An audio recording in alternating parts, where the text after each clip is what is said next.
droit syriaque Dossa a choisi le terme intitulé l'extradition passive au Bénin, texte et pratique à l'épreuve du temps. Ce fut un travail fait sous la direction du professeur Noël Bakiti, que je salue au passage. Le jour de la soutenance, à l'unanimité, les membres du jury avaient demandé que ce mémoire soit publié, ce qui fut fait. Ce qui fut fait le 8 août 2008 à l'hôtel Sun Beach à Fidjoussi. Ce fut la genèse du premier livre de notre cher Édouard Syriaque Dossa.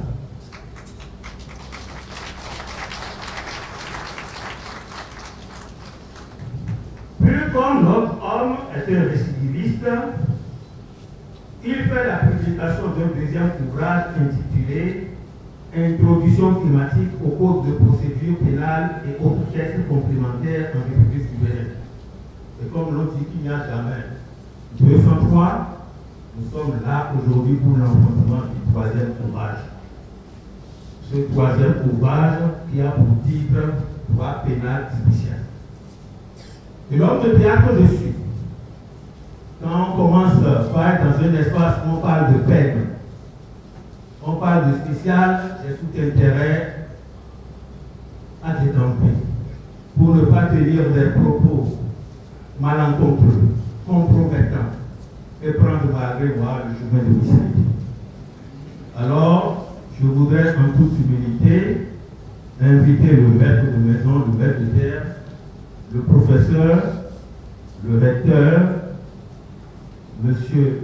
Ablessi, à aller au public et nous dire ça. Je vous remercie. C'est avec plaisir que je prends la parole devant vous ce soir pour vous souhaiter la bienvenue à l'Université d'Abomey-Calavi, précisément dans ce Tamphi Idriss Déby.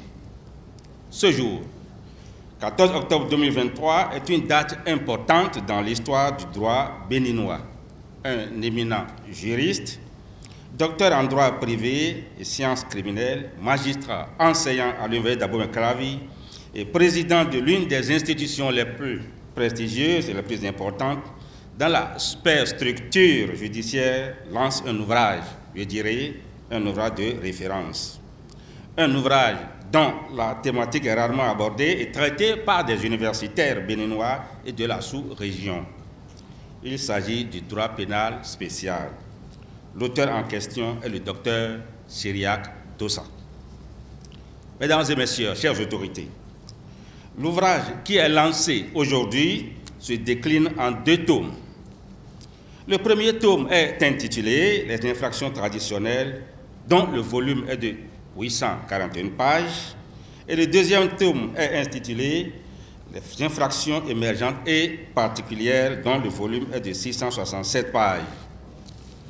Nous tous, nous pouvons imaginer la charge du travail du docteur Syriaque Dossa, et malgré cela, il fait publier un ouvrage en 2 tomes avec des volumes impressionnants. Je loue ici les qualités du praticien du droit et du théoricien du droit du docteur Syriaque Dossa, qui, de par ses œuvres, enrichit le droit privé béninois. Notre chercheur n'est pas à son premier travail de publication. Après la soutenance d'une thèse sur les infractions économiques et financières dans l'espace et le droit de l'UMOA, il a à son actif plusieurs publications, dont Introduction thématique au Code de procédure pénale et autres textes complémentaires en République du Bénin et l'extradition passive au Bénin, textes et pratiques à l'épreuve du temps. Je tiens à vous remercier publiquement et vous féliciter, chers chercheurs. Des remerciements spéciaux vont également à ces maîtres, je vais nommer par là les professeurs Abdallah Cissé du Sénégal, Noël Bakiti et Joseph Djogbenou du Bénin. Je dis avec fierté que c'est d'ici que sortent les élites. C'est de l'université d'Abomey-Calavi que sortent les élites. C'est de notre université que sortent les dinosaures. C'est de cette université que sortent les répertoires de fichiers. C'est de cette université que sortent les baobabs. Et je vous remercie. Je vais inviter pour vous un des meilleurs conteurs de la terre béninoise. J'invite pour vous Esson Ousset. C'est du lourd, c'est du puissant et c'est pour vous tout de suite. Il sont déjà 17h50 quand on a entendu une voix derrière. Poussez, je veux passer, poussez. Les regards se tournaient et c'était oui. Les gens n'en revenaient pas. Il vient toquer à la porte de la prison. Je viens prendre ma place au vieux. On libère le vieux et on enferme Gaouis. Mais avant de partir, la population demandait au vieux, mais pourquoi ce geste? Tu as couru le risque de mourir en prison? Et il dit, j'ai décidé de faire ça pour 2 raisons. La première raison, on dit que la justice des hommes, on dit en justice des hommes que nul n'est censé ignorer la loi. Je suis d'accord. Mais pour moi, quel que soit ce que vous allez me dire, ce jeune homme est innocent. Les gens se regardèrent. Personne n'a rien dit. Il dit pour la deuxième raison, le peuple est en déperdition. Et je refuse de croire qu'à nos jours, l'on ne peut plus faire confiance en la parole donnée. Ce jeune homme a donné sa parole, il l'a respectée. Alors, allez dire à votre président et à vos jurés si après ce geste, il continue de penser que ce jeune homme est coupable. Et il s'est arrêté net sans finir sa phrase. Mesdames, Messieurs, j'aimerais vous demander, vous n'êtes de me répondre. Est-ce que Gaouizou est coupable ou innocent? La justice des humains le dit. Mais selon vous, des réflexions à venir. Mais avant de partir, le Dieu a dit quelque chose d'important que je veux répéter. Nul n'est censé ignorer la loi. Merci à vous. Allez, et ça nous fait de gravir le plancher, car de vrais hommes de droit arrivent. Maître Hugo Poukolou vient et à l'aide de la projection va nous présenter le livre. Je vous remercie.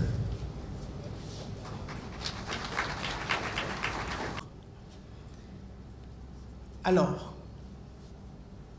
qu'attendre de petit d'un homme si grand? 651 pages viennent compléter les 810 premières pour achever l'œuvre pénale gigantesque entamée par l'homme qui culmine à 1461 pages de fécondité intellectuelle préfacée avec maestria par le professeur à l'interminable titulature, Joseph Djogbenou. Machine pénale à remonter le temps, l'auteur des œuvres L'extradition passive au Bénin, tests et pratiques à l'épreuve du temps, et introduction thématique au code de procédure pénale et aux tests complémentaires en République du Bénin, publiés respectivement en 2008 et 2015, a noirci à nouveau les papyrus en muant cette fois-ci sa plume en pinceau pour dépeindre la toile sociale contemporaine dont la scène s'est enrichie d'un facteur d'un nouveau genre, produit d'un environnement dématérialisé, dynamique, affranchi de l'étanchéité désormais surannée des frontières, dans un mouvement de mondialisation qui occasionne l'émergence de la criminalité collaborative touchant aussi bien les hommes que l'environnement. Cette explosion du crime, qui induit une sophistication de l'architecture criminelle, rend débiteurs les esprits les plus éclairés, comme ceux d'Édouard Syriac d'Ossa, d'une réflexion nécessaire à leur synthétisation pour l'optimisation de la connaissance que peuvent et doivent en avoir tant les gens de justice que les sujets de justice.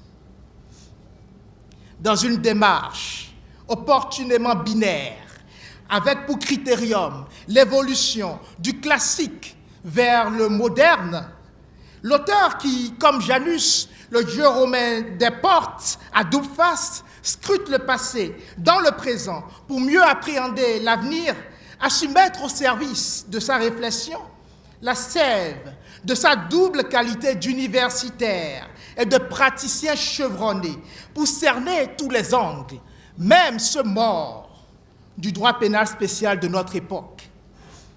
C'est ainsi que le parcours instructif du chanceux lecteur de ces 2 tomes que nous propose Édouard Syriac-Dossa peut lui rendre intelligible dans une présentation méthodique s'articulant autour de la définition des éléments constitutifs et des éléments de répression, tant des infractions traditionnelles que des infractions émergentes et particulières identifiées, celles-ci à travers une nomenclature exemplaire.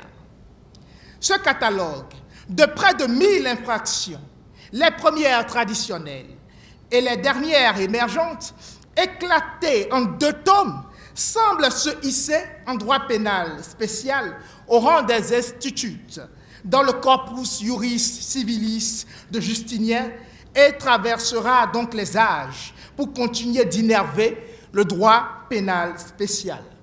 Grâce à l'auteur, on peut constater cette inflation de tests pénaux qui traduit la frénésie du législateur, parfois débordé par l'ingéniosité des infracteurs en perpétuel remodelage de leur art funeste et qui met à rude épreuve un droit latiniste dans lequel le ius précède l'actum. Le premier tome de cet ouvrage, centré exclusivement sur les infractions traditionnelles, s'articule d'abord autour des notions de complicité et de tentative d'infraction, exposées par l'auteur avant d'aborder ensuite les crimes et délits contre les personnes, contre les biens et pour finir, ceux contre la sûreté de l'État dont il dresse le panorama vu depuis le Code pénal du Bénin en indiquant pour chacune des infractions composant les 3 grandes catégories suscitées, les éléments constitutifs de celles-ci, à savoir les éléments légaux, matériels et moraux, et pour certaines infractions particulières comme le crime de guerre, l'élément contextuel. Et les éléments de leur répression organisés autour de la pénalité, des circonstances aggravantes ou atténuantes éventuelles, de la complicité et de la tentative s'il y a lieu.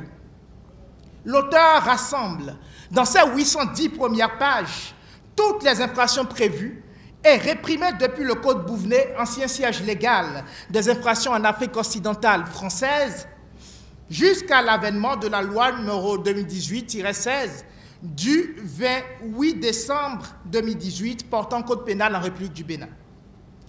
Parmi celles-ci, celles qui ont le plus retenu notre attention sont les infractions de ne pas faire. Il s'agit d'abstention ou de passivité pénalement réprimée.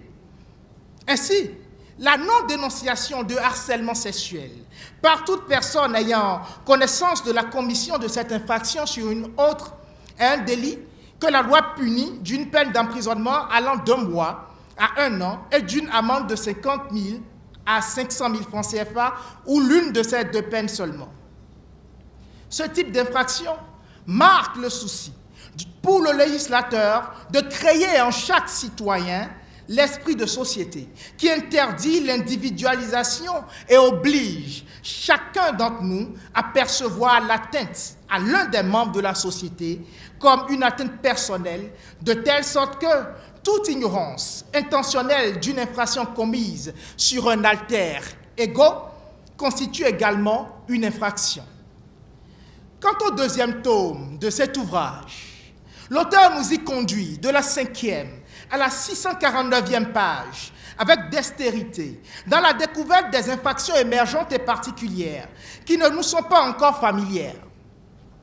Aussi, peut-on y rencontrer les infractions cybernétiques et informatiques, dont le siège légal est la loi numéro 2017-20 du 20 avril 2018 portant Code du numérique, auxquelles ont succédé les infractions relatives à la protection de la sécurité et de l'économie avec une loupe pertinente sur le terrorisme et le blanchiment de capitaux, lesquelles infractions qui elles-mêmes ont précédé les infractions relatives à la protection de l'environnement qui intéressent tant la faune et la flore que les atteintes à l'eau et à l'air, toutes choses qui concourent à la protection de l'environnement et à l'hygiène publique dont les infractions ont également été scrutées.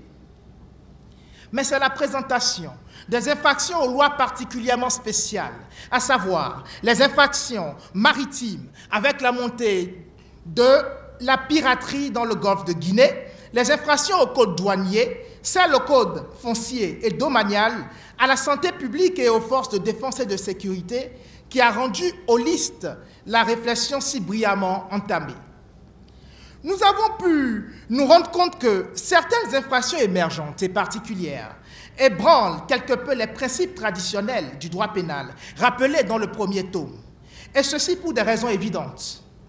Aussi avons-nous pu noter, dans le blanchiment de capitaux, que l'élément moral qui, dans les infractions classiques, doit forcément être recherché pour l'appréciation de la mens rea, est ici toujours supposé, de telle sorte que la matérialité de l'acte infractionnel suffit à engager la responsabilité pénale du blanchisseur de capitaux.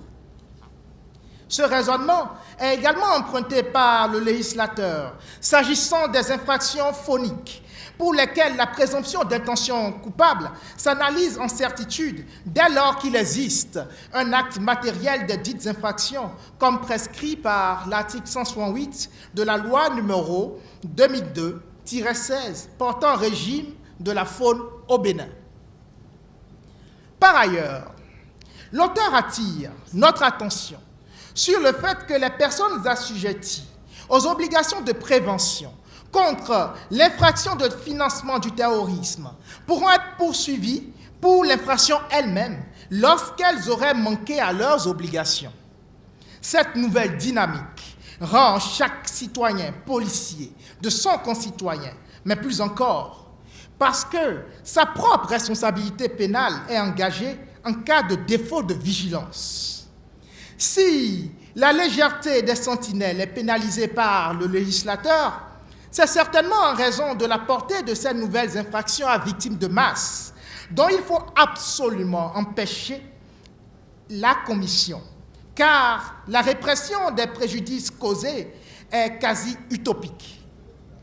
Aussi n'avons-nous pas pu nous empêcher de noter que la gravité de l'infraction de terrorisme est telle que le législateur ne prévoit pas de peine assortie de sursis, toute chose qui est singulière en matière pénale, mais qui traduit l'ajustement voulu par le législateur de l'intensité de la répression à celle du crime. L'appropriation de ce volumen a été également l'occasion de quelques découvertes très instructives, notamment sur certaines infractions en matière maritime, foncière et douanière, et sur celles portées par la loi 2022-04 du 16 février 2022 sur l'hygiène publique en République du Bénin. En matière maritime, le manquement à l'ordre interne par les personnes embarquées, délit prévu à l'article 600 du Code maritime, est passible d'une faute disciplinaire ou d'une sanction pénale selon l'appréciation faite par le directeur de la marine marchande, qui monopolise donc en l'occurrence le pouvoir de la qualification qui détermine l'opportunité de poursuite disciplinaire ou pénale. Le législateur ébranle, ce faisant, la prérogative traditionnellement exclusive du ministère public dans l'opportunité des poursuites. Aussi, l'auteur nous fait-il remarquer que le législateur douanier est extrêmement sévère et atypique en ce qu'il ne recherche pas nécessairement les infracteurs réels, dès lors qu'il existe des infracteurs apparents auxquels les faits infractionnels peuvent être imputés. Dans le même sillage, en matière foncière, le législateur criminalise l'altération ou l'endommagement des livres fonciers qu'il punit d'une réclusion criminelle à temps de 10 à 20 ans. La spécificité de cette infraction réside dans le fait que le comportement réprimé, bien que pouvant être du fait d'une autre personne, engage la responsabilité de l'autorité. Le principe cardinal de la responsabilité pénale, individuelle et personnelle est donc fortement remis en cause face à cette imputation du fait parfois d'autrui au régisseur, constitué garant de l'intégrité du livre foncier. On perçoit là les enjeux réels de tels postes de responsabilité. Là où on trouve un grand pouvoir, on trouve une grande responsabilité, disait Winston Churchill. Au rayon des infractions du quotidien, nous pouvons citer entre autres la pollution de l'air par usage de véhicules de 2 à 4 roues, qui a une contravention passible d'une amende de 10 à 50 000 francs CFA, le délit de violation de l'interdiction d'arrosage des légumes et des fruits par des eaux impropres, passible d'une peine d'1 à 6 mois d'emprisonnement, de 10 à 100 000 francs d'amende, et le défaut de protection des denrées alimentaires en vente ambulante, délit passible d'une peine d'emprisonnement d'1 à 3 mois et d'une amende de 50 000 à 200 000 francs CFA. À l'aune de ces infractions, on peut donc noter que les comportements les plus anodins du quotidien des citoyens que nous sommes sont de plus en plus appréhendés par le législateur pénal, qui investit tous les champs de la vie en société, mettant les justiciables à portée permanente de poursuites pénales, toute chose qui induit une vigilance et une prudence de tous les instants. Et c'est là encore l'un des mérites remarquables de cet ouvrage qui, dans la concaténation proposée, élève à la connaissance du plus grand nombre, participant ainsi à l'effectivité du nemo cessetur ignorare legem, l'essentiel à savoir pour ne pas être fatalement infracteur, victime de l'ignorance.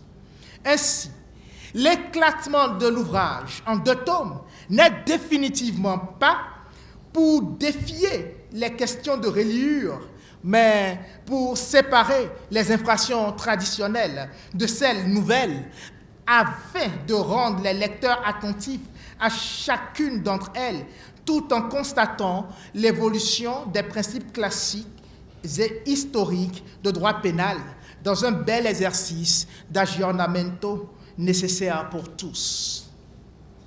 L'actualité de l'ouvrage est également évidente au regard, par exemple, de l'embastillement exponentiel des jeunes cybercriminels qui conduit à leur professionnalisation criminelle dans la mesure où ils peuvent être recrutés en milieu carcéral par les groupes terroristes pour le cyberterrorisme. L'auteur nous propose donc un outil d'usage commun. Les parents, premiers éducateurs et garants de l'avenir des enfants, peuvent y mieux comprendre les enjeux pour ceux-ci quand les outils du numérique qui servent à commettre les infractions sont également dans les listes de fournitures scolaires. Si les profanes du droit doivent donc se l'approprier pour leur sécurité et leur maîtrise du permis et de l'interdit, les juristes professionnels de tous horizons doivent également se l'approprier pour optimiser le traitement judiciaire des diverses infractions en élevant la qualité du débat judiciaire qui doit également se nourrir des positions doctrinales sur ces questions importantes. Cet ouvrage réconcilie les uns et les autres sur l'autel de la science criminelle. Un chef-d'œuvre utile, actuel, holiste, digeste. C'est ce que nous propose le docteur magistrat, l'universitaire président de la Criette, expert en sciences criminelles et du djihad, qui a certainement dû négocier avec Chronos pour distendre le temps afin d'écrire au milieu de ces 1001 occupations quotidiennes, presque 1500 pages de droit pénal spécial, dont le volume, qui reflète la stature de l'auteur, n'a d'égal que la légèreté de sa plume. L'amplification des peines sévères étant la seule réponse judiciaire actuelle, mais déficiente, face à l'accroissement du phénomène criminel, les criminologues, dont l'auteur, ont donc ressenti l'appel de la société dans la nécessité de conjurer le mal par le partage de la connaissance, se rendant ainsi débiteurs solvables de la créance intellectuelle en matière criminelle, afin d'y voir là un meilleur moyen de dissuasion, sinon un soutien préventif à la solution répressive. Le solvens de cette créance, en payant sa dette à travers cet ouvrage si édifiant, a rendu les acipiens que nous sommes désormais avertis et à notre tour débiteurs d'une société moins infractiogène, plaçant ainsi les lecteurs de l'ouvrage, potentiels infracteurs, un peu comme dans une situation de semi-récidive, quoique primo-délinquant, le cas échéant. Lire, c'est boire et manger. L'esprit qui ne lit pas maigrit comme le corps qui ne mange pas, soutenait Hugo, Victor. Hugo Koukolou vous souhaite donc un bon appétit intellectuel avec la victuaille proposée au menu de la science criminelle par le cordon bleu, Édouard Syriac Dossa.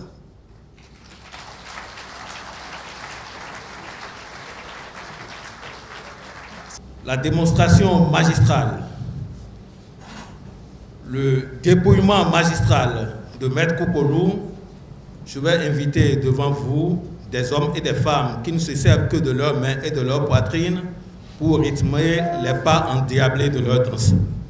Pour vous tout de suite, le groupe 3L IFED, c'est du Akomu et c'est du puissant, du surpuissant.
De quelques témoignages que nous avons retenus, je voudrais respectivement inviter ici son honorable Maouyon Kako. C'est avec un réel plaisir que je voudrais dire quelques paroles seulement sur ce qui nous rassemble ici, le lancement de cet ouvrage qui porte sur le droit pénal spécial. Je voudrais d'abord adresser une triple félicitation à l'auteur. Triple félicitation parce que la présentation de cet ouvrage est une récidive.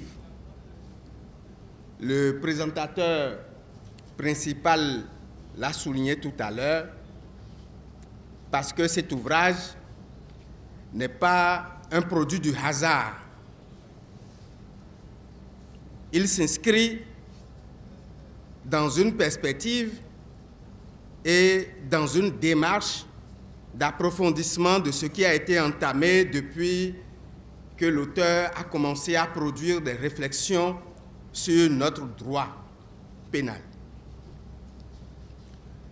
Deuxième félicitation à l'auteur, et ça, je parle ex-qualité de ce dont je parle, c'est-à-dire pouvoir écrire, pouvoir réfléchir lorsque l'on porte de lourdes charges qui nécessitent au quotidien une présence et une présence permanente, une présence d'esprit qui n'autorise aucune sorte d'échappatoire, aucune évasion mentale de votre part.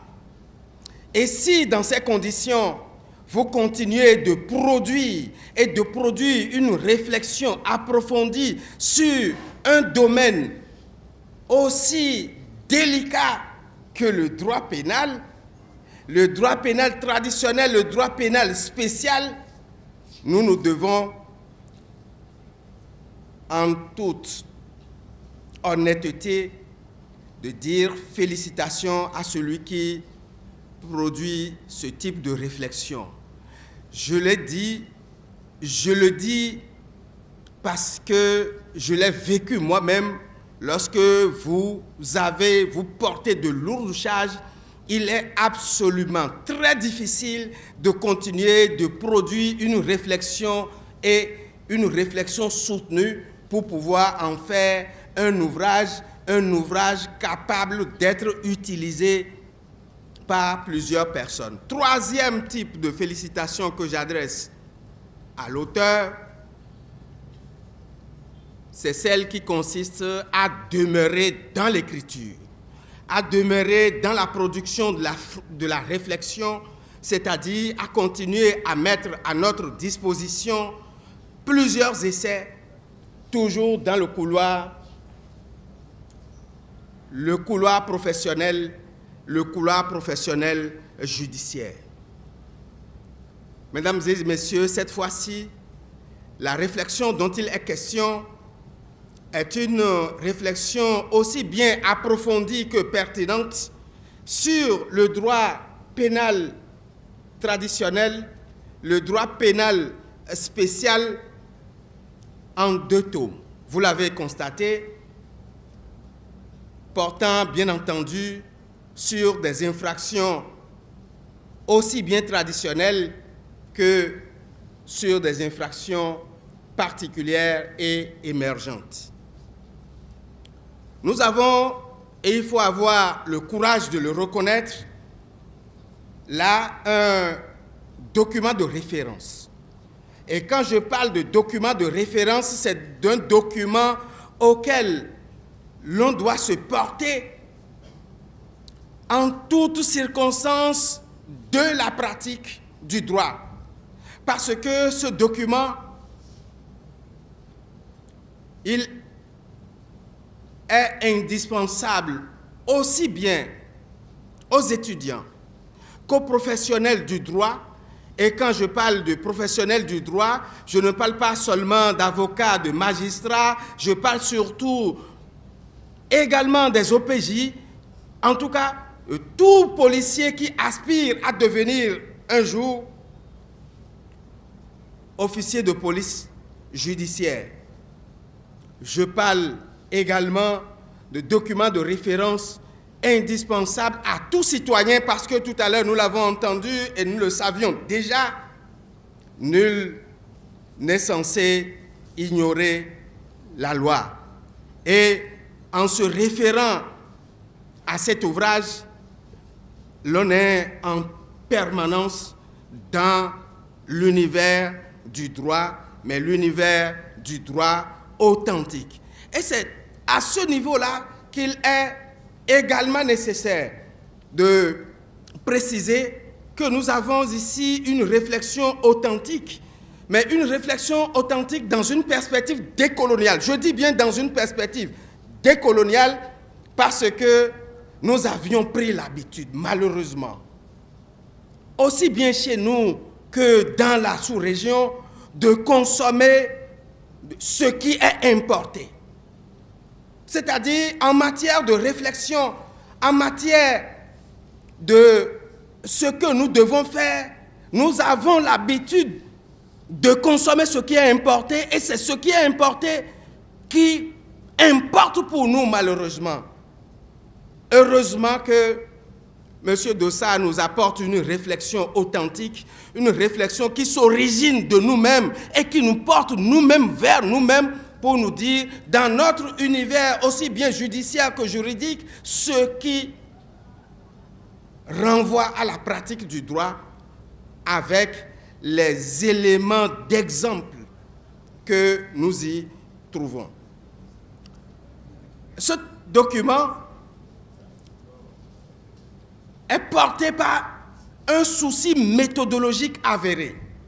Souci méthodologique qui part des éléments constitutifs, des éléments de répression, des éléments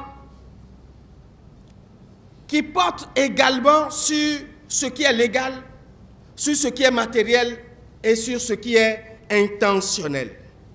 L'auteur, il faut l'avouer, a fait un travail qui consiste à rassembler, je l'ai observé dans le document, à rassembler des textes qui initialement étaient épars. Épars donc dans d'autres documents, des textes qui portent pourtant sur la même problématique, et ces textes épars ont été rassemblés. Et le travail qui a été fait est un travail d'abord de taxinomie, c'est-à-dire un travail de classification et un travail qui consiste à préciser la définition des différents types d'infractions. Parce que, portés par plusieurs tests dans plusieurs documents, ces tests-là nécessitent une définition appropriée pour permettre aux praticiens d'en avoir une idée assez précise et assez claire.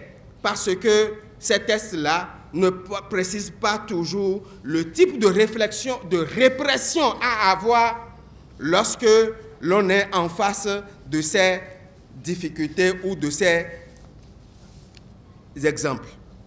Je donne un exemple. Le cas de la cybercriminalité. Nous nous posons aujourd'hui la question de savoir pourquoi plusieurs de nos jeunes sont actuellement ou sont aujourd'hui en prison. Est-ce une joie de voir une grande partie de la jeunesse en prison alors que le pays ne pourra pas être construit sans eux?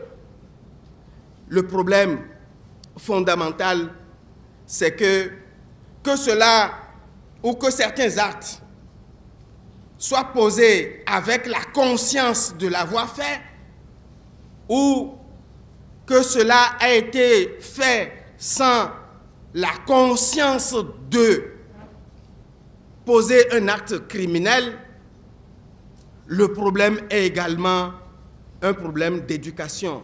Et je pense que l'ouvrage que nous avons en présence est donc une œuvre qui apporte un précieux éclairage sur les différentes infractions y afférentes, surtout par rapport à ce qui est dans le code du numérique un document, et là je parle surtout du code numérique, qui est déjà un document pas assez facile à appréhender.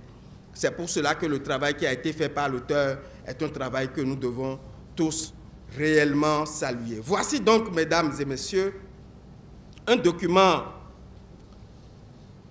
je ne le dirai pas assez, un document de référence qu'il est nécessaire de s'approprier, que l'on soit professionnel du droit ou non, un document qui est accessible à tous, parce que conçu dans un langage assez clair qui allie information et éducation pour ceux-là qui ne sont surtout pas des professionnels du droit. Voici donc une fois encore un ouvrage de référence indispensable aux étudiants en droit, aux praticiens du droit de tous bords, parce que les réflexions qui y ont cours portent sur l'univers aussi bien juridique et judiciaire national que sous-régional, tout en s'originant, bien entendu,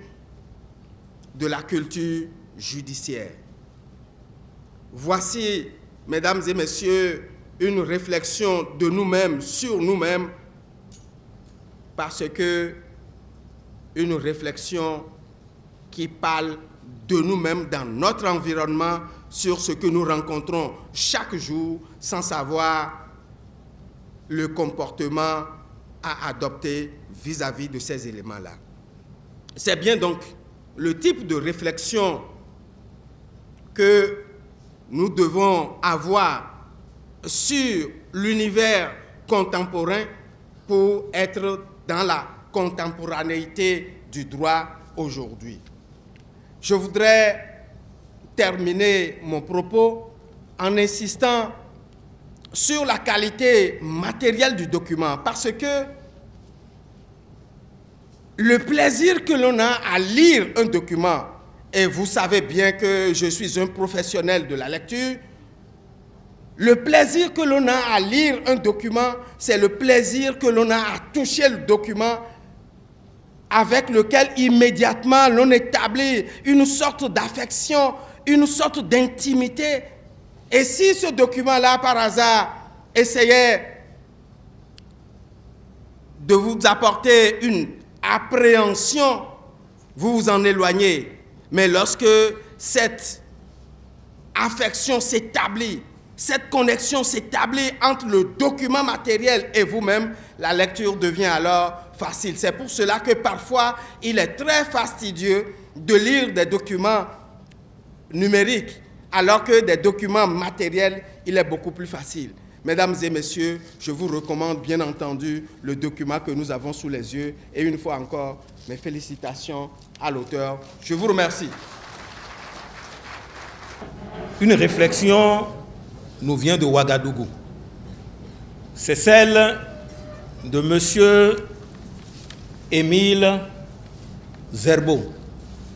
Il est l'actuel ministre de l'administration territoriale, de la décentralisation et de la sécurité du Burkina Faso. Il n'a pas pu faire le déplacement, mais il nous a envoyé son témoignage. Et j'invite ici M. Kourevi Pierre à venir nous délivrer le message du ministre de l'administration territoriale, de la décentralisation et de la sécurité du Burkina Faso. Je vous remercie. Je voudrais, avant de lire in extenso le témoignage du ministre de l'administration territoriale, de la décentralisation, de la sécurité du Burkina Faso, partager avec vous, je dirais, la substance de l'entretien que j'ai eu hier avec le docteur Syriac Dossa. Lorsque j'ai été approché par l'intéressé pour me livrer à cet exercice que j'estime difficile parce que me disant que tout texte a un esprit, dont l'originalité se rapporte essentiellement et intimement à la personnalité de son auteur. Et moi, n'ayant pas été là où les écrits ont été faits, n'ayant pas connu ceux qui ont écrit, mais ayant été proposés pour, n'est-ce pas, délivrer le message de ceux qui ont écrit, j'entrevoyais, n'est-ce pas, mon exercice si difficile, que j'ai voulu être rassuré. Et pour cela, j'ai appelé Dr Cyriaque Dossa qui me disait ceci. Lorsque on fait un tour à Missérété, on se rend compte que des avocats sont en prison, des magistrats sont en prison, des fonctionnaires de l'administration des impôts sont en prison, des fonctionnaires de l'administration de la douane sont en prison, des policiers sont en prison, des membres de la société civile sont en prison, des étudiants sont en prison. Bref, toutes les couches socio-professionnelles sont en prison. Ce constat inspire une réflexion.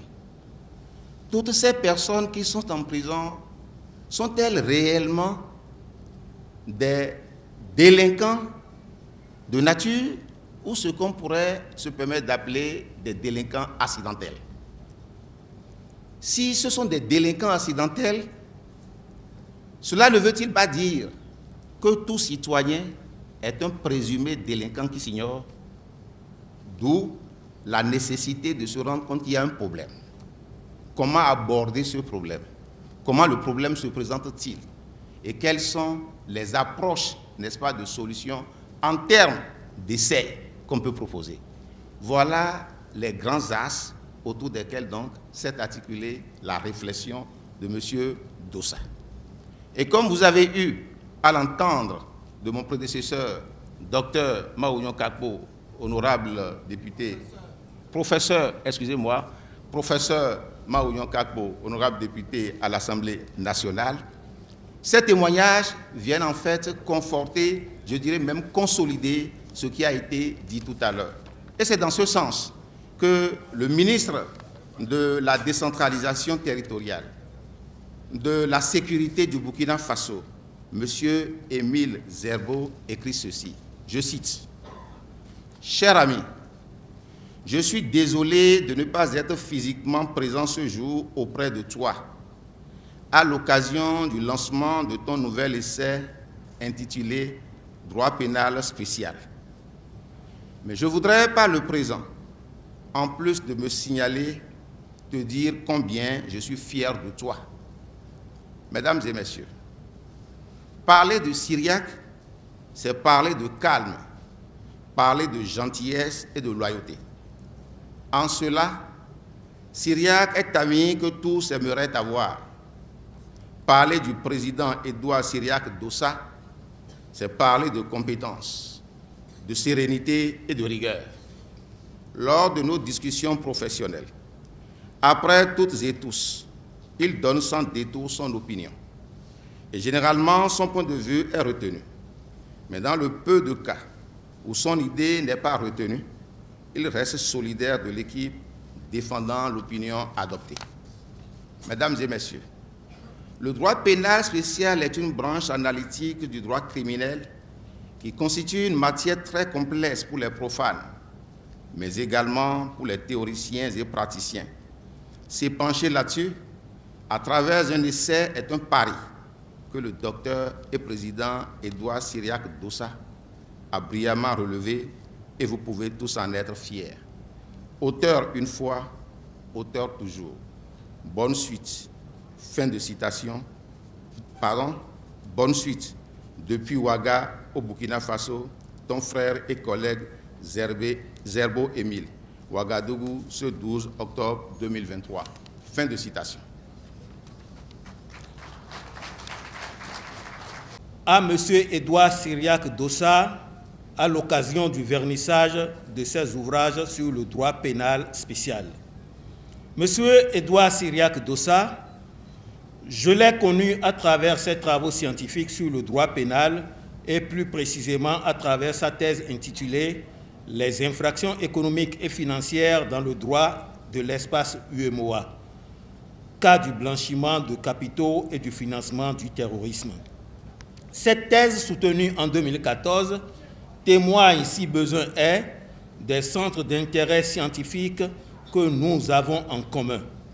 Par la suite, par l'intermédiaire de notre maître scientifique, professeur Noël Baguidi, nous avons tissé des liens forts d'amitié et de collaboration scientifique. Dès lors, nous nous rencontrons souvent aux colloques internationaux à Cotonou et à Niamey, occasion pour nous d'échanger, de partager nos points de vue et surtout de renouveler notre amitié. Du point de vue de sa carrière, M. Édouard Syriac Dossa est un grand magistrat redouté mais respecté pour la qualité et la justesse de ses décisions de justice qui privilégient l'intérêt prépondérant tant recherché. Car aujourd'hui, la qualité d'une décision de justice n'est plus regardée au regard de sa seule conformité à la loi, mais bien évidemment au regard du juste équilibre entre les intérêts en jeu.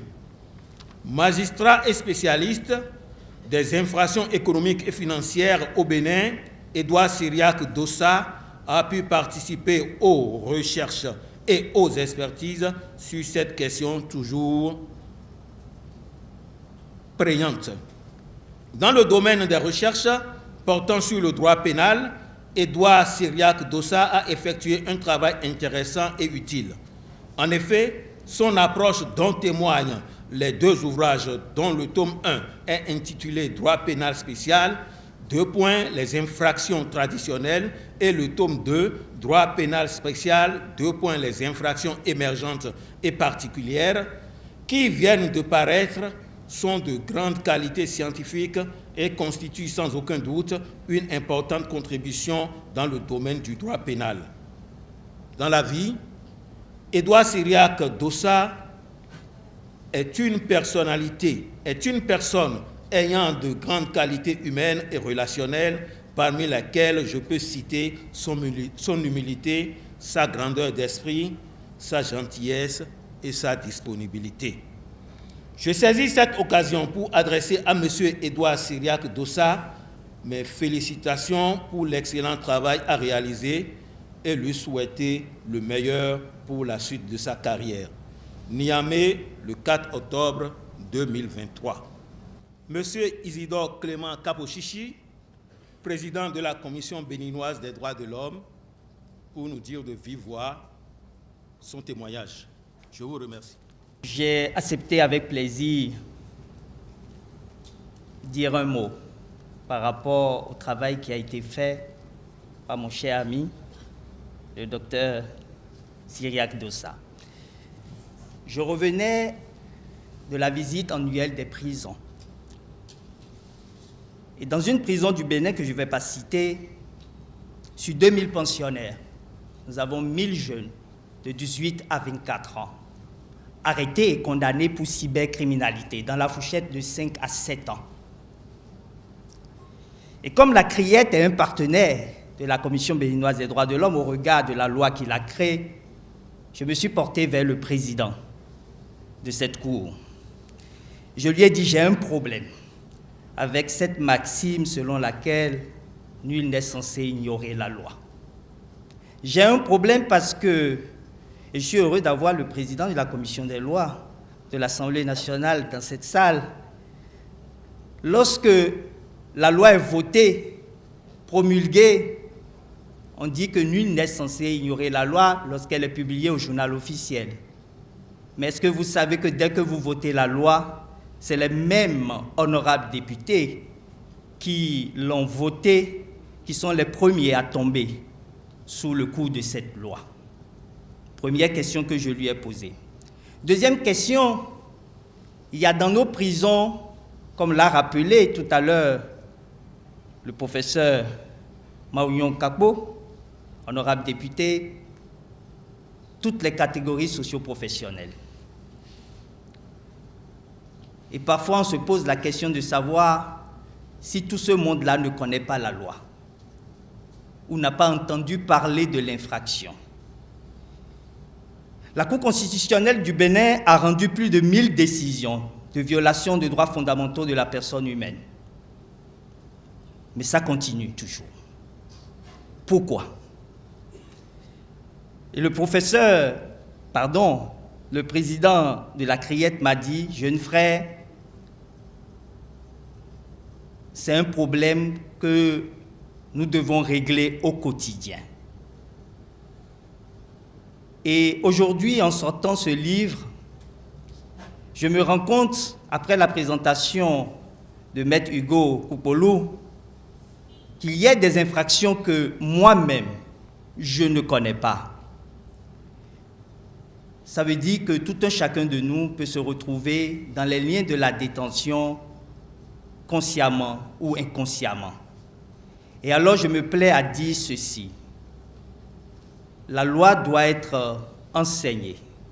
Et c'est ce que fait le docteur Cyriaque Dossa. Mais au-delà de l'enseignement, nous devons éduquer au civisme. Nous devons éduquer aux droits humains.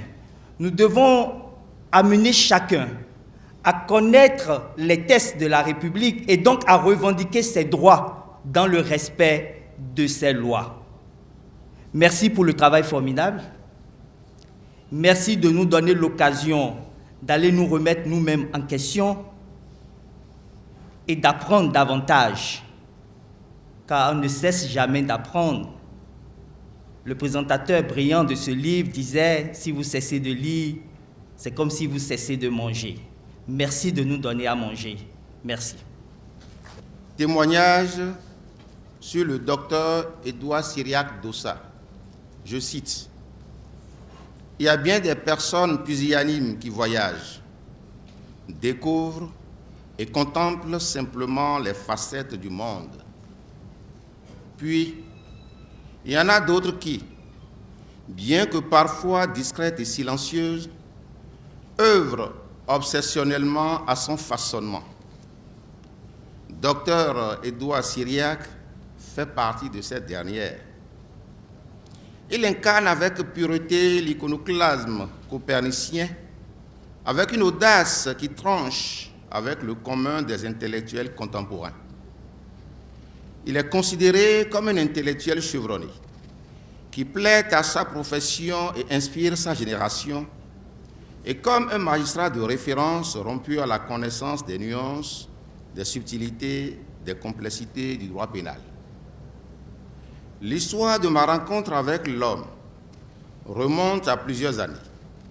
J'étais alors inscrit dans un programme de PhD en relations internationales et diplomatie économique au CEDS de Paris, dont l'antenne régionale est à Dakar. Ma curiosité scientifique et ma passion pour la légistique, la criminalistique et le droit m'avaient poussé à cette époque à remettre en cause la passivité des chercheurs africains dans la recherche de solutions jurisprudentielles à l'endroit de deux archétypes, le blanchiment de capitaux et le financement du terrorisme.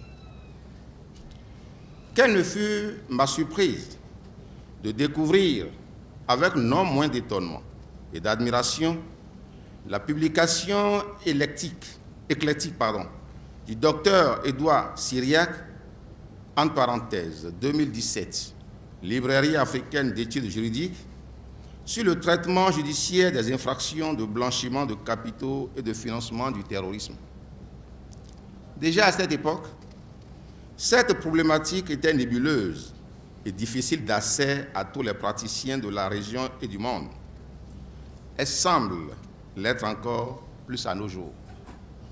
Puis, par personne interposée, collègues de travail et experts du réseau mondial, j'ai compris que l'actuel président de la CRIET avait régulièrement servi comme expert régional du GIABA, entendez, groupe interministériel d'action contre le blanchiment en Afrique, sur les questions de lutte contre le blanchiment, les capitaux, le financement du terrorisme, avec à son actif plusieurs rencontres régionales et internationales de haut niveau au sein du réseau mondial du groupe d'action financière GAFI. Il y avait même occupé le poste de coprésident du groupe d'évaluation et de la conformité GIEC, un puissant organe de contrôle des États membres de la CEDEAO et du GIABA vis-à-vis des standards internationaux. Ce n'est finalement qu'en février 2020 que j'ai la chance et l'immense honneur de le rencontrer physiquement à la faveur d'une étude régionale que je dirigeais pour le compte du secrétariat du GIABA avec l'appui d'un expert consultant.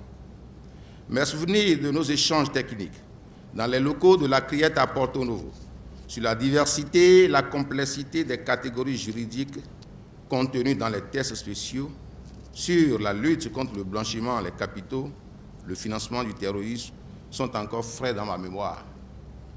Je saisis avec force l'opportunité de cet événement historique pour la région et l'environnement scientifique en général, pour rendre un hommage déclamatoire à cet homme de droit émérite.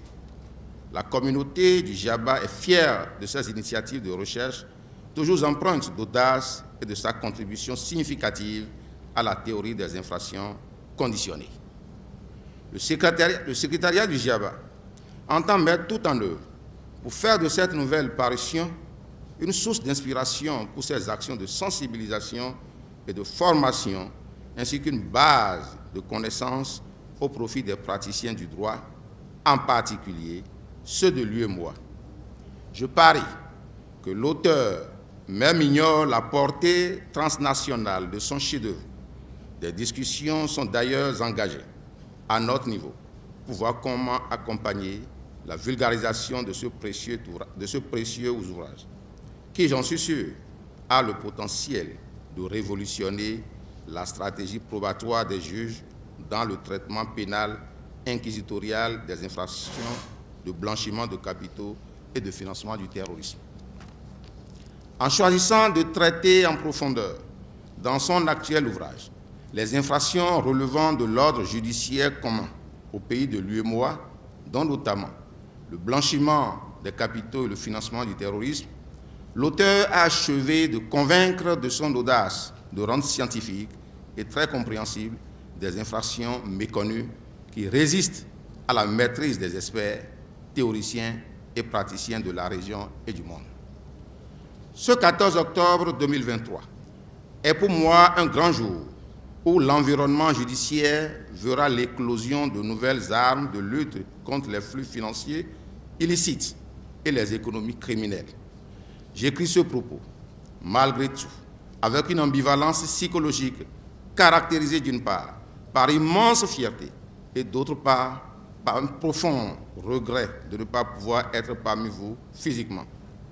Les contraintes d'agenda me privent malheureusement de ces moments de soutien nécessaires, d'affection, d'enthousiasme et d'émerveillement unique que j'aurais tant aimé partager aux côtés de celui que j'appelle affectueusement mon cher ami.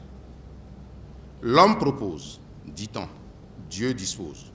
Je souhaite que la combinaison des constellations dans le ciel orchestre en ce jour les meilleures chances pour le docteur Édouard Siriac Dossa, pour sa brillante carrière judiciaire et pour le succès de cet ouvrage iconoclaste.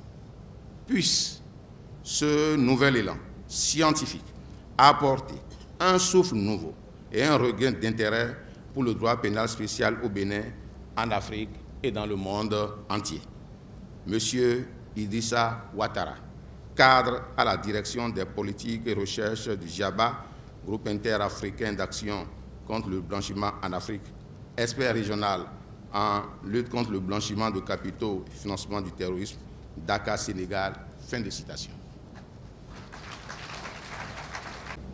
L'apothéose. Tout à l'heure, nous allons recevoir une personnalité. Et comme il est de coutume dans nos traditions, nous allons lui dresser le tapis rouge. Nous allons exécuter pour lui une danse princière. 3Z, Ifede, à vous.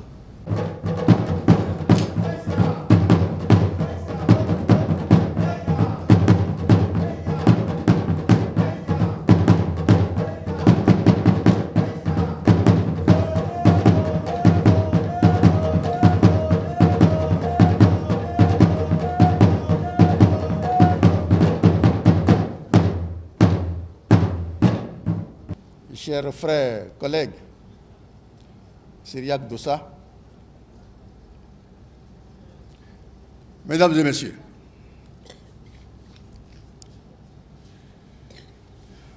qui a dit que les magistrats ne peuvent pas eux aussi écrire des livres, et qui a dit que des praticiens du droit ne peuvent pas eux aussi contribuer à l'élaboration de la doctrine.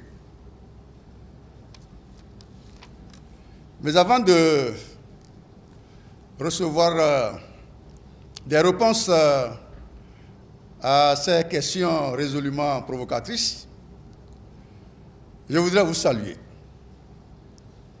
Vous saluer chacun et tous. Et au-delà de mes salutations, vous remercier. Vous remercier d'être venus aussi massivement ici, entouré de votre affection, de votre soutien et de vos encouragements. Un talent, une compétence. Merci de venir ici saluer la science. Merci d'être là pour sublimer la recherche scientifique.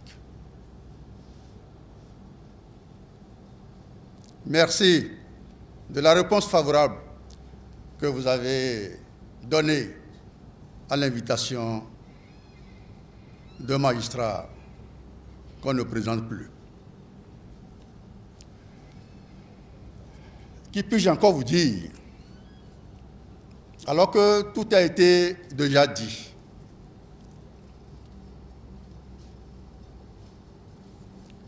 Mais je voudrais me permettre de vous dire que je suis ce soir un homme comblé, un homme heureux, parce que l'événement qui nous rassemble ici ce soir m'a donné raison sur un pari que j'ai pris avec le collègue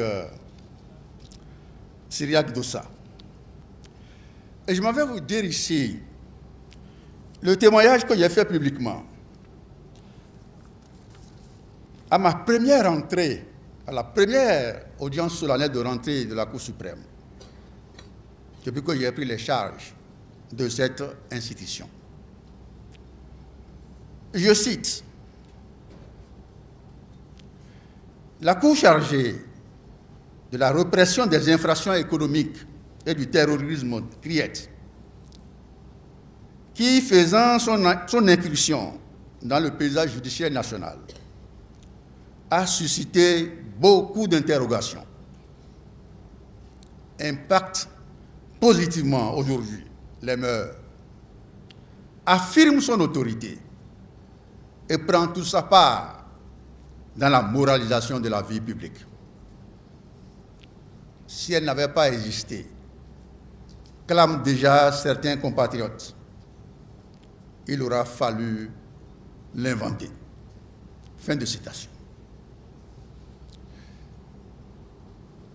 J'ai dit ces choses-là parce que je me sentais dans un devoir moral d'accompagnement du collègue. Et je l'ai suivi pas à pas depuis sa prise de fonction à cette cour où il donne chaque jour que Dieu fait le meilleur de lui-même.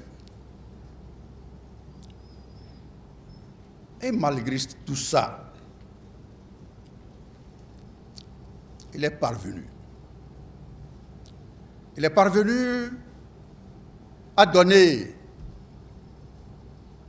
à son pays l'œuvre que nous sublimons ce soir. Et c'est en cela que je disais que je suis un homme comblé, parce que le pari que j'avais pris devant lui ce pari est tenu. Parce qu'il a pu concilier ses nombreuses charges de président de la CRIEX. Et il a pu se trouver le temps d'écrire un si bel ouvrage.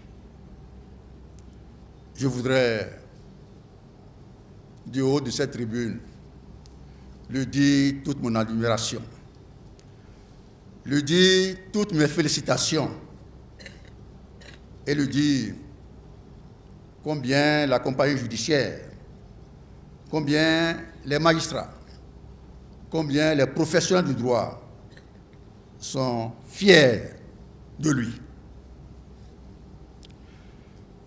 Ce que j'ai dit tantôt que tout a été dit, mais ce qui n'aura pas été dit, et je voudrais le souligner,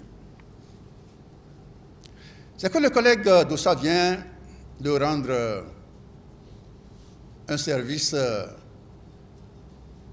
que je ne saurais qualifier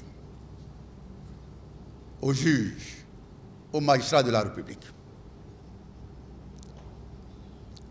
J'ai été dans les fonctions de procureur de la République, dans une juridiction que nous qualifions à l'époque de juridiction difficile. C'est Abomey.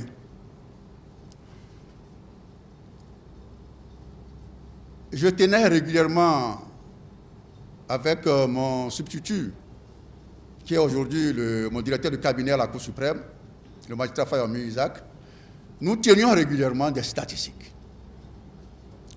Et l'une des infractions qui nous revenait très souvent, je ne sais pas si la tendance s'est inversée aujourd'hui, c'était la pratique du charlatanisme. La pratique du charlatanisme. Donc les éléments constitutifs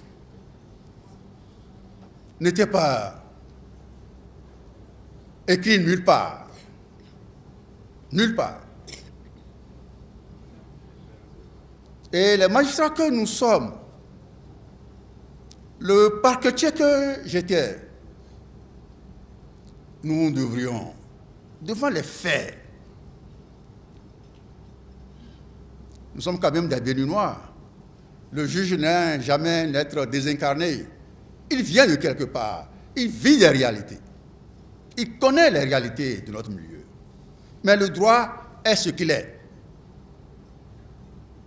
Et quand vous avez devant vous d'éminents avocats, mais ils vous disent, monsieur le procureur de la République, monsieur le juge, où sont les éléments constitutifs de l'infraction? Où sont les éléments constitutifs de l'infraction? Pendant longtemps, pendant de longues années, parce que j'ai été d'abord juge d'instruction à Abomey, ensuite substitut du procureur de la République, pendant longtemps, nous avons été la mort dans l'âme, obligés de laisser en liberté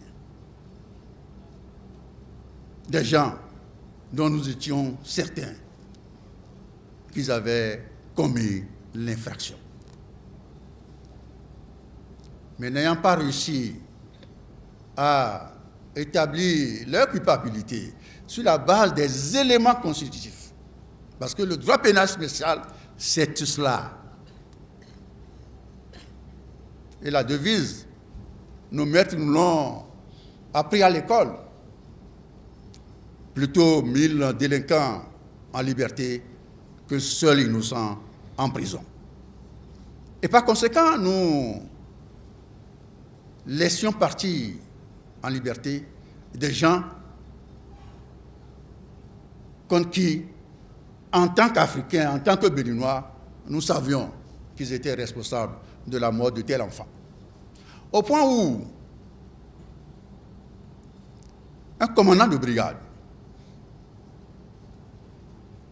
est venu nous apporter un soir au parquet un enfant fraîchement mort, avec les cris de sa mère, avec son père, coupe-coupe en main, pour dire, Monsieur le procureur de la République, voilà ce que nous disions, voilà ce que nous vous disons tous les jours. Cet enfant est mort à la suite de pratiques de charlatanisme. Oui, je dis, Monsieur le CB, oui, qu'est-ce qui s'est passé? Il me dit, voilà, l'enfant jouait avec ses frères. Quelqu'un est venu parler à sa maman. Ils ne se sont pas compris. Le monsieur s'est retourné. Il dit, ayons, évidemment. 10 minutes après, l'enfant pique une crise. Et on vous apporte cela. La loi, le droit vous demande de dégager les éléments constitutifs de l'infraction. Et l'avocat vous dira, au-delà de cela, cherchez le mobile du crime. Voilà le désert dans lequel les magistrats ont pendant longtemps travaillé. L'imprécision des infractions que vous devez poursuivre. C'est vous dire le travail, l'importance, la qualité du travail que le collègue vient de faire. En mettant dans ces 2 tomes non seulement les infractions, le répertoire, toutes les infractions traditionnellement connues, mais également les nouvelles infractions.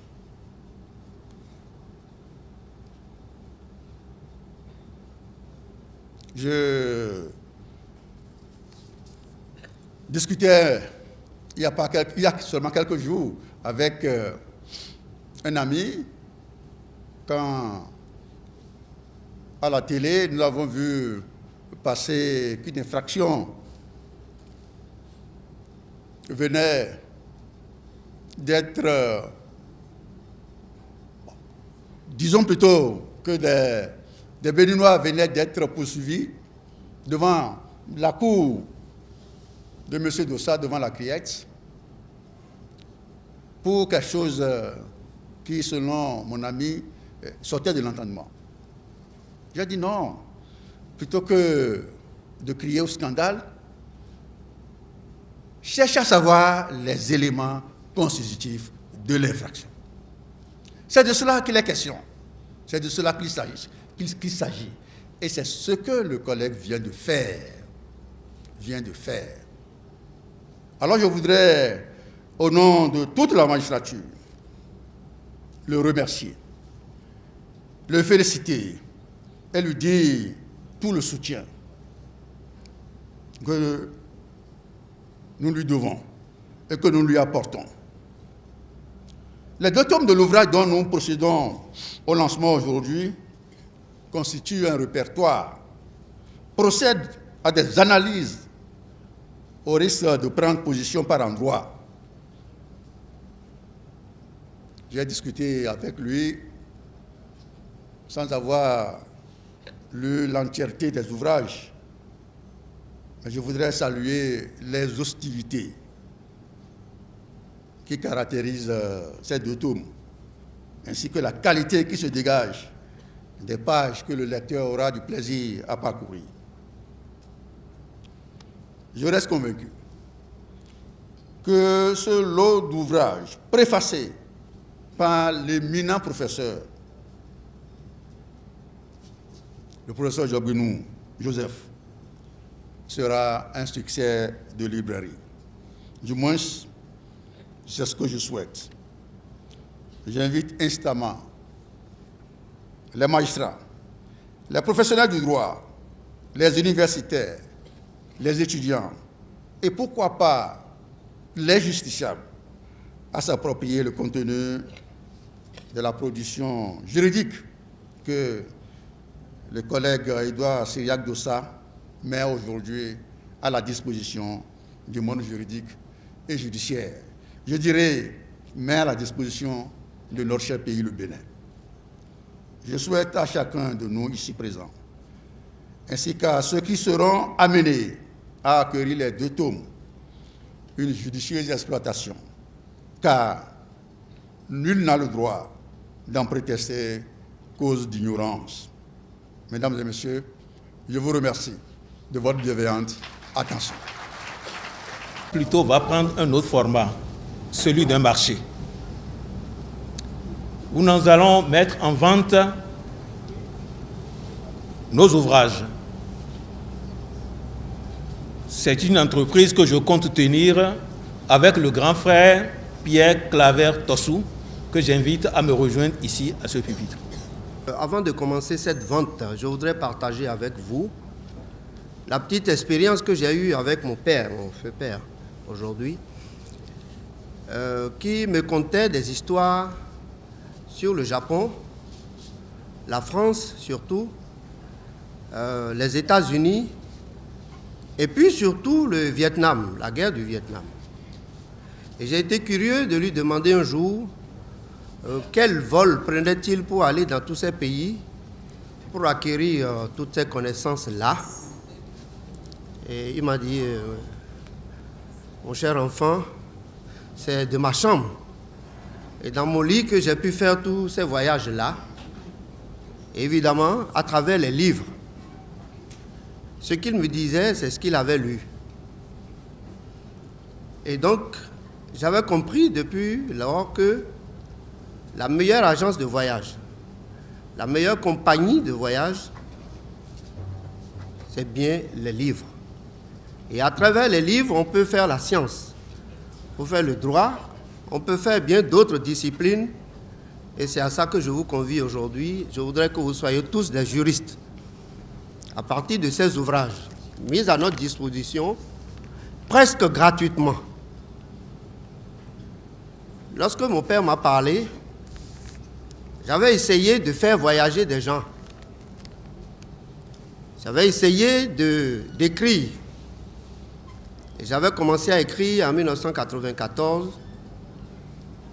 C'est en 2017 que j'ai pu sortir un ouvrage de 200 pages. C'est pour vous dire que c'est difficile d'écrire. C'est comme servir dans un bar, vous ne serez jamais bon. Pour tous. Chaque client a sa spécificité. Et donc, pour écrire, et bien écrire, il faut écrire pour tout le monde. Et c'est du travail. Et au bout du travail se trouve le succès. Et ça, tout le monde le sait. Mais il existe un seul endroit où le succès vient avant le travail. Est-ce que vous savez où? Dans le dictionnaire. C'est seulement dans le dictionnaire que vous verrez que succès vient avant le travail. Parce que vous aurez S avant T. Même en anglais, vous aurez success avant work. Eh bien, il faut travailler et je voudrais remercier le docteur pour son travail. Avant de pouvoir me donner le plaisir et le bonheur d'être un acteur de tout cet exercice. Parce qu'il ne s'agit pas d'écrire, il faut faire lire. Et pour faire lire, il faut faire vendre. Et c'est ce que nous allons essayer de faire ici et maintenant. Tout le monde partira avec un lot de 2 livres. Ce livre n'a pas de prix. Mais nous allons lui donner un prix par courtoisie. Nous le vendrons à 20 000 francs CFA. 20 000 francs CFA pour le premier tome. 20 000 francs CFA pour le deuxième tome. Mais les 2 réunis sont presque gratuits. Lorsque vous y ajouterez 20 000 francs au prix initial que nous allons donner, vous emporterez ce livre. Il y a 4 hôtesses qui sont à votre disposition et qui passeront chercher votre mise. Ça vous fait 40 000. Mais nous n'allons pas vendre les 2 tomes à 40 000 ce soir. Ça commence. Alcré a mis à notre disposition 40 000, n'est-ce pas? Qui a encore ajouté 40 000? Qui a encore ajouté 40 000? Nous sommes à 120 000. Alors, qui veut me faire le geste? Ah, mon cher ami, c'est combien là? 40 000 francs! 40 000 francs! Là-bas, un beau rythme. Allez-y! Ne dormez pas! Nous sommes là à combien? 160 000 francs!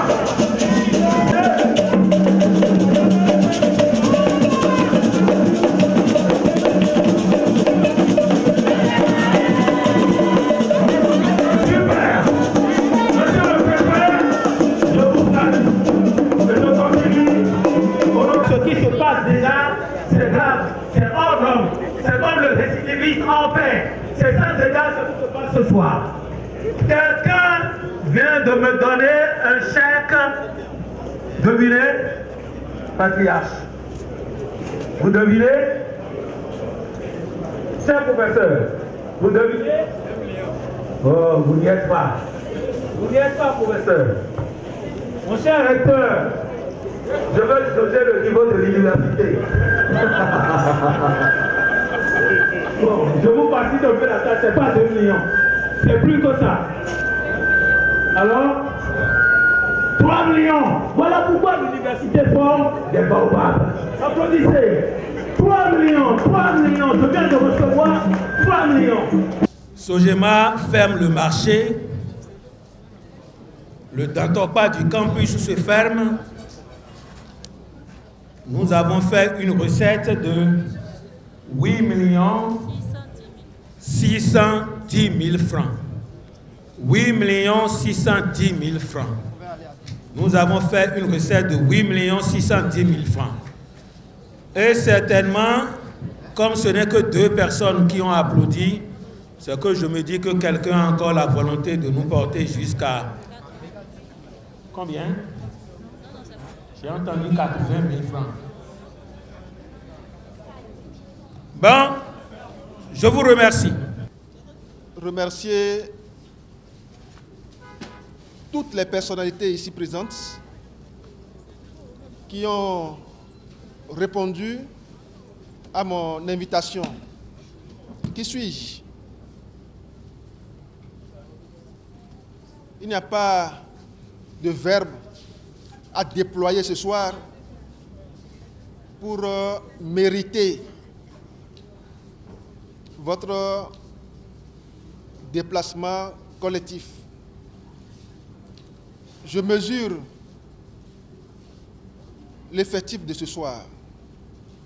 Il est hautement significatif pour ma personne.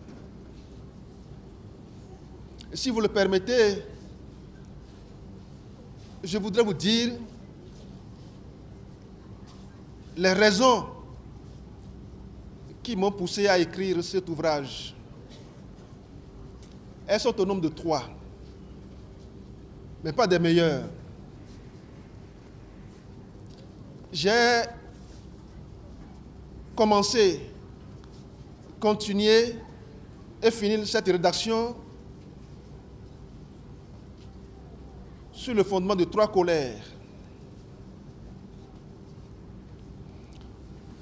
La première colère a pour racine une histoire qui a commencé à Saly. Nous sommes au Sénégal.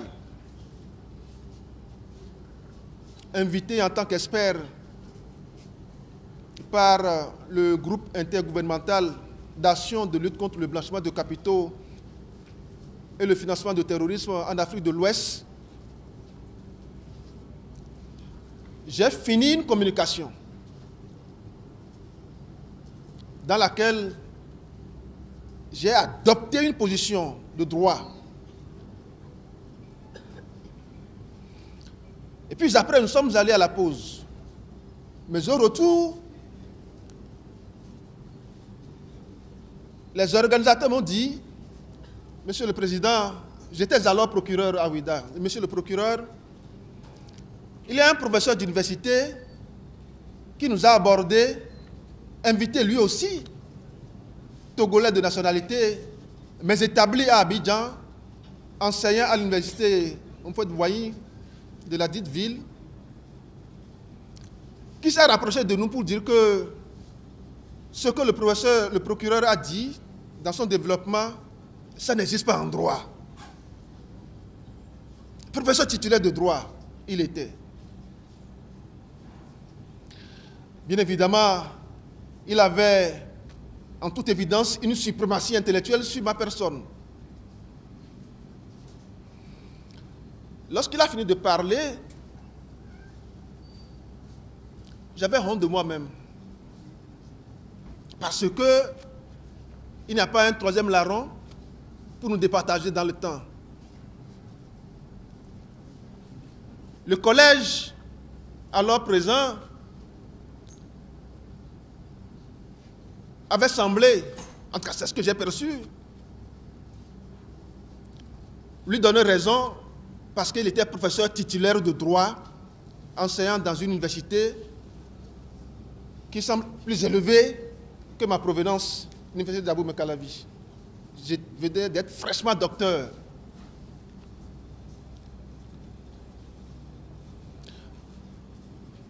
Quand il a fini, j'ai demandé à l'assistant de me remettre la parole. Que je ne vais pas le contre-attaquer.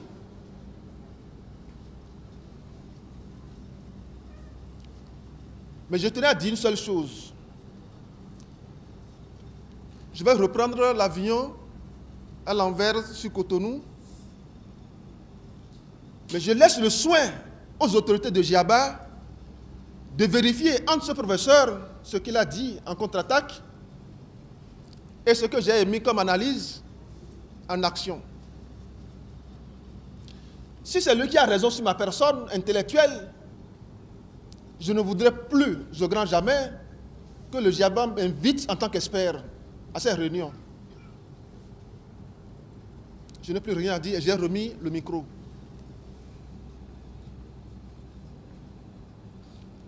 J'avoue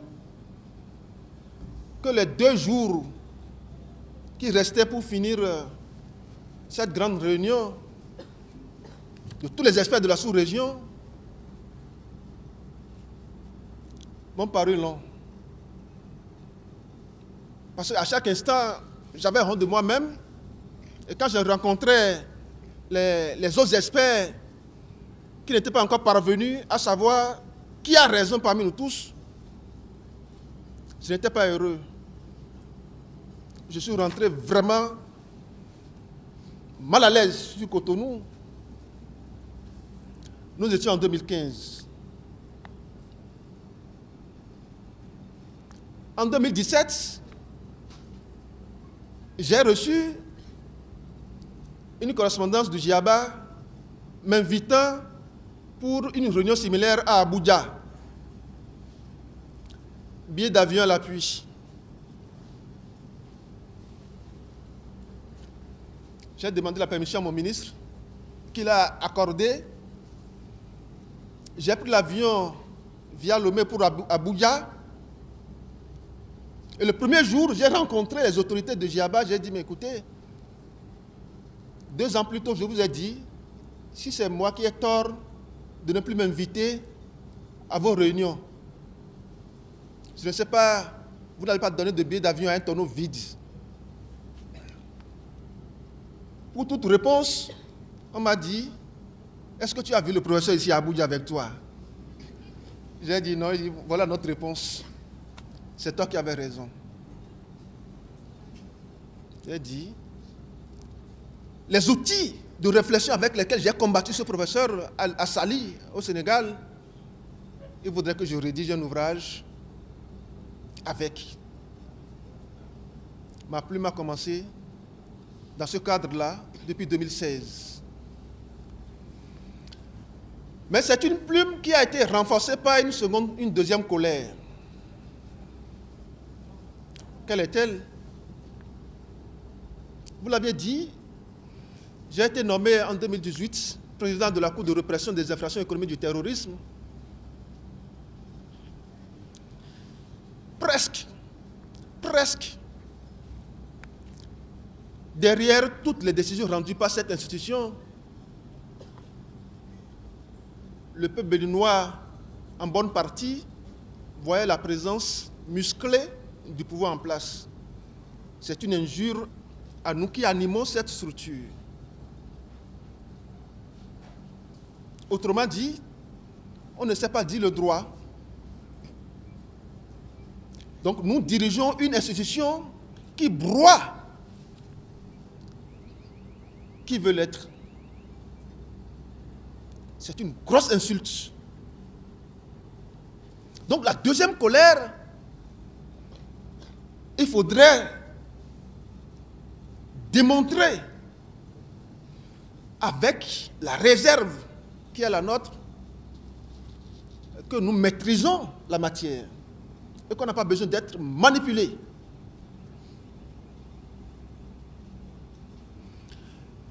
La dernière colère, est-ce qu'une colère, une frustration? C'est que au prétoire, on a tout fait de s'écarter des faits et de convoquer la doctrine occidentale qui ne cadre pas souvent avec nos réalités législatives.